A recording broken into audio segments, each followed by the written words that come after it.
រឿងសត្វមៀមនិងសត្វក្តាន់កាលពីព្រេងនេះមានសត្វក្តាន់មួយក្បាលតែងតែត្រូវឆ្កែចចកគំរាមកំហែងជាញយ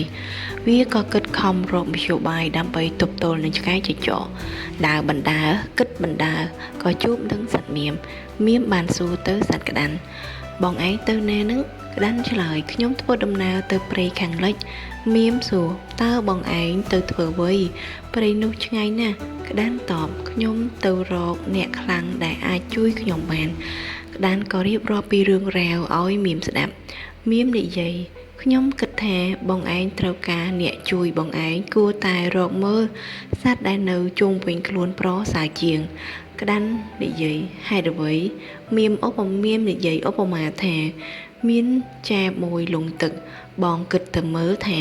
តើវាសុំឲ្យបងជួយវាឬក៏សុំឲ្យបងទៅរកសត្វដែលពូកែហែលទឹកឲ្យមកជួយវាមិត្តភាពដូចគ្នាបងគួរតែចង់មើលជាមួយនឹងអ្នកដែលនៅក្បែរខ្លួនជាមុនសិនចាំទៅស្វែងរកមិត្តនៅឆ្ងាយព្រោះពេលយើងមានបញ្ហាអ្នកដែលអាចជួយយើងបានទាន់ពេលគឺអ្នកដែលនៅជុំវិញខ្លួនយើង